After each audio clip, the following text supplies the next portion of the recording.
कात्यायनी महामाये भवानी भुवनेश्वरी संसारसागरे मग्नं मामुद्धर कृपामये ब्रह्मविष्णुशिवाराध्ये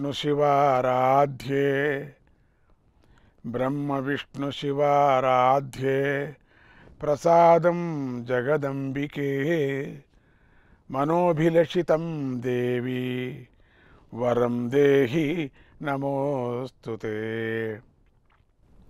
శ్రీదేవి నవరాత్రి వ్రతంలో ఈ 9వ రోజున సాక్షాత్తు గురురూపిణి అయినటువంటి అమ్మవారే హిమవంతుడికి దేవి వ్రతాలను ఉపదేశిస్తుంది, పూజలను కూడా ఉపదేశిస్తుంది. వాటిని మనం కూడా ఉపదేశంగా గ్రహిస్తాం. వ్యాస మహర్షి జనమేజయుడితో, ఓ జనమేజయ, ఇక నేను నీకు స్త్రీలు పురుషులు ఆచరించవలసిన దేవీ వ్రతాల గురించి చెబుతున్నాను విను.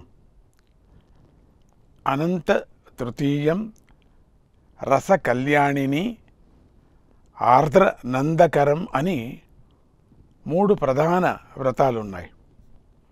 అలాగే శుక్రవార వ్రతం, కృష్ణ చతుర్దశి వ్రతం, భౌమవార వ్రతం, ప్రదోష వ్రతం అనేవి కూడా ముఖ్యమైన వ్రతాలే. ప్రదోష వేళలో అంటే సాయం సంధ్యా సమయంలో శివుడు పార్వతితో కలిసి ఆనంద నృత్యం చేస్తాడు. అప్పుడు దేవీ వ్రతం కనుక చేస్తే విశేష ఫలం దక్కుతుంది. ఈ వ్రతాన్ని రోజంతా ఉపవాసం ఉండి చేయాలి. సోమవార వ్రతమని ఒకటి ఉంది, అదంటే నాకెంతో ఇష్టం. ఈ వ్రతం చేసేటప్పుడు పగలంతా ఉపవాసం ఉండి రాత్రిపూట భోజనం చేయాలి. ఇక వసంత నవరాత్రులు, శరన్నవరాత్రుల గురించి చెప్పనక్కర్లేదు, అవి అంటే నాకెంతో ఇష్టం. ఈ 2 రకాల నవరాత్రులు చేసిన వారు ఈ నా సాయుధ్యాన్ని పొంది అనంతమైన సౌఖ్యాలు అనుభవిస్తారు. ఇక డోలోత్సవము, రథోత్సవము మొదలైన ఉత్సవాలన్నీ చేయాలి.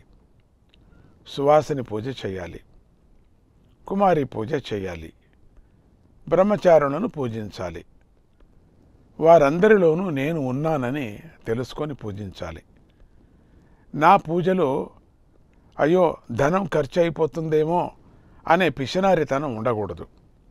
ప్రతి సంవత్సరం ఈ ఉత్సవాలను జరిపిస్తూ నన్ను పూజించేవారు నాకెంతో ప్రియులవుతారు. ఓ హిమవంత, నాకు ఏవైతే ఇష్టమై ఉన్నాయో వాటన్నిటినీ నేను చెప్పేశాను. వాటిని భక్తి శ్రద్ధలతో ఆచరిస్తే నేను ప్రసన్నురాలని అవుతాను. ఇది రహస్యమైన విషయం కనుక దీనిని శిష్యుడు కాని వాడికి చెప్పకు, భక్తుడు కాని వాడికి చెప్పకు. నా విశ్వరూపాన్నే మనస్సులో దర్శించు, నా నామాన్నే జపించు, ధ్యానించు, అనన్య భక్తితో నన్ను ఆశ్రయించు. యజ్ఞాలు చెయ్యి, తపస్సు చెయ్యి, దాన ధర్మాలు చెయ్యి, అహంకారము మమకారాలను జయించు. నన్ను సంతోషపెట్టి భవబంధాలను తొలగించుకొని మోక్షం పొందు. మత్పరాయే మదాసక్త చిత్తా భక్త వరామతాః ప్రతిజానే భవాదస్మాత్ ఉద్ధారామ్య చిరేణతు. ఉద్ధారామ్య చిరేణతు. నాయందే తమ చిత్తాన్ని నిలిపి, నాయందే తమ ప్రాణాలు నిలుపుకొని ఉన్న నా భక్తులు ఎవరైతే ఉంటారో వారిని నేను తప్పకుండా ఈ ఘోరమైన సంసారం నుండి వెంటనే ఉద్ధరిస్తాను. నా భక్తులను నేను గుర్తుపెట్టుకుంటాను. వారిని ఉద్ధరించటంలో ఏ కొంచెమో ఆలస్యం చెయ్యను. నేను కర్మలో కూడి ఉన్న ధ్యానానికి, భక్తితో కూడి ఉన్న జ్ఞానానికి మాత్రమే తేలికగా దొరుకుతాను. వీటిని విడిచి కేవలం కర్మ ఒకటే చేస్తే నేను దొరకను. భక్తి ధ్యానాలు గల జ్ఞానులే నన్ను చూస్తారు. వాటిని విడిచిపెట్టి కేవలం కర్మ చేసేవారు నన్ను చూడలేరు. అందుచేత చేసే కర్మలో భక్తి ఉండాలి, ధర్మం ఉండాలి. అప్పుడే నేను దొరుకుతాను. ధర్మంగా ఉండటం వల్ల భక్తి పుడుతుంది. భక్తి వల్ల జ్ఞానము లభిస్తుంది. వేదశాస్త్రాల ద్వారా తెలుసుకున్నదే ధర్మం అవుతుంది. దానినే ఆచరించాలి. నేను సర్వజ్ఞురాలిని, సర్వశక్తిమంతురాలిని. నా నుంచే వేదం పుట్టింది. అందుచేత నాకు అజ్ఞానం లేదు. కనుక నా నుంచి పుట్టిన వేదం అందరికీ ప్రియమై ఉంది. ఇందులో ఏమాత్రమూ సందేహించవలసిన పని లేదు. నా ఆజ్ఞయే వేదము. దీన్ని మానవులెవరూ తిరస్కరించటానికి వీల్లేదు, అతిక్రమించి నడుచుకోవటానికి వీల్లేదు. యదా యదా హి ధర్మస్య గ్లానిర్భవతి భూధర అభ్యుత్థానమధర్మస్య తదా వేషాన్ బిభర్మ్యహం. ధర్మానికి హాని కలిగి అధర్మం బాగా పెరిగిపోయినప్పుడల్లా నేను ఆయా అవతారాలు ధరించి అవతరిస్తూ ఉంటాను. వేదధర్మాన్ని ఆచరించని వారిని, అవమానించని వారిని శిక్షించటం కోసమే నేను నరకాలను సృష్టిస్తాను. వాటి పేరు వింటే భయం కలిగే విధంగా వాటిని సృష్టి చేశాను. వేదధర్మ ప్రకారంగా నడుచుకుంటేనే పరబ్రహ్మ సాక్షాత్కారం అవుతుంది. హృదయంలో పూజించే యోగ్యత, అధికారం కలగనంత వరకు నన్ను బాహ్యంగానే పూజించాలి. సిద్ధి కలిగిన తరువాత అంతఃపుర పూజనే చేసుకోవచ్చు. నన్ను బాహ్యంగా ఇలా పూజించాలి.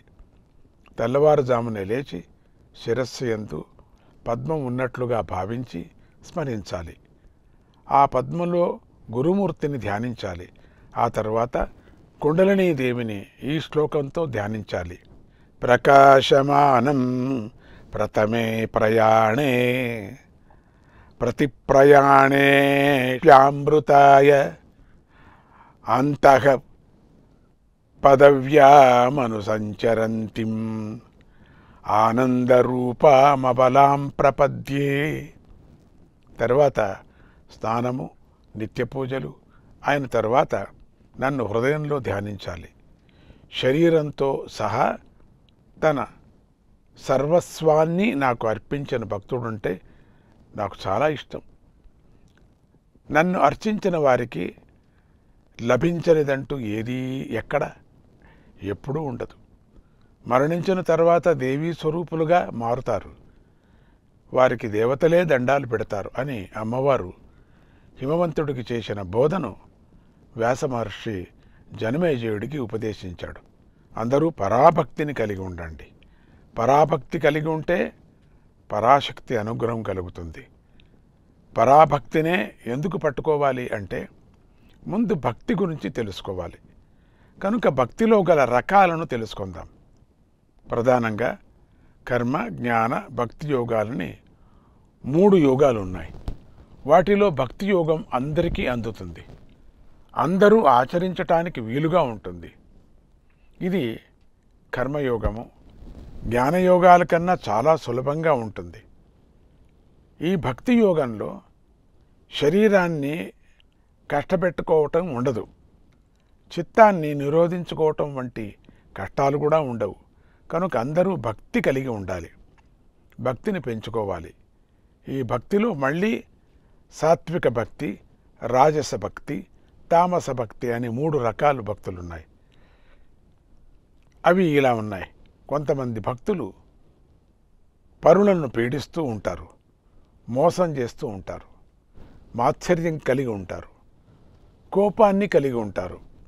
ఇది తామస భక్తి. దీన్ని విడిచిపెట్టాలి. ఇంకొంతమంది భక్తులు ఇతరులను పీడించరు, కానీ ఎప్పుడూ తమ మేలునే కోరుకుంటూ ఉంటారు. ఎన్నో కోరికలతో ఉంటారు. జీవాత్మ పరమాత్మ యందు భేదబుద్ధి కలిగి ఉంటారు. ఎప్పుడూ భోగాలు అనుభవించాలని కోరుకుంటూ ఉంటారు. కీర్తి కావాలని కోరుకుంటూ ఉంటారు. ఫలం లభించాలనే ఆశతో ఉంటారు. దీనిని రాజస భక్తి అంటారు. దీనిని కూడా విడిచిపెట్టాలి. మరికొంతమంది పాపాలు పోవాలని కర్మలు ఆచరించి ఫలాన్ని పరమేశ్వరుడికి అర్పిస్తారు. వేదాలను గౌరవిస్తారు. భేదభావం లేకుండా భగవంతుణ్ణి ఆరాధిస్తారు. దీనిని సాత్విక భక్తి అంటారు. ఈ సాత్విక భక్తి తామస రాజస భక్తుల కన్నా మంచిది. ఇది పరాంబికా భక్తిని పొందటానికి సహాయం పడుతుంది. మిగతా 2 భక్తులు పనికిరావు. అందరూ కూడా ఈ పరాభక్తిని పొందటానికి ప్రయత్నించాలి. పరాభక్తి అంటే నిరంతరం అమ్మవారి గుణాలనే వినాలి, అమ్మవారి నామాన్నే కీర్తించాలి, అమ్మవారి దివ్యమంగళ స్వరూపంపై దృష్టి పెట్టాలి, మోక్షం మీద కోరిక లేకుండా ఉండాలి, ఎంతో అనురక్తితో అమ్మను కీర్తిస్తూ ఉండాలి, ఎంతో ప్రేమతో అమ్మను తెలుసుకుంటూ ఉండాలి. జీవరాశులన్నిటిలోనూ అమ్మ రూపాన్నే చూస్తూ ఉండాలి.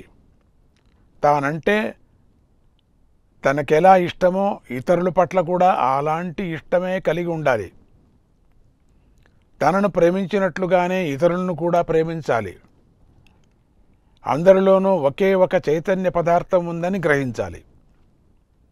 చీమ నుంచి బ్రహ్మదేవుడి వరకు గల ప్రాణులలో అమ్మవారే ఉందని తెలుసుకొని అందరినీ సమానంగా ఆదరించాలి, పూజించాలి, నమస్కరించాలి. ఎవరి పట్ల కూడా ద్రోహచింతన లేకుండా ఉండాలి. ఎప్పుడూ శాస్త్రాలు పురాణాలు వినటంలో ఆసక్తి కలిగి ఉండాలి. నిత్యకర్మలు ఆచరిస్తూ ఉండాలి. దైవ పూజ చేస్తూ ఉండాలి. అహంకార మమకార భావాలు లేకుండా ఉండాలి. ఇది పరాభక్తి. అందరూ తమ భక్తిని ఒకసారి పరిశీలించుకొని పరాభక్తిని పొందటానికి ప్రయత్నించండి. పరాభక్తులకు జ్ఞానం లభిస్తుంది, మణిద్వీపం లభిస్తుంది. కనుక మీ అందరికీ పరాశక్తి అనుగ్రహం వల్ల పరాభక్తి లభించుగాక అని ఆశీర్వదిస్తూ శ్రీమాత్రే నమః.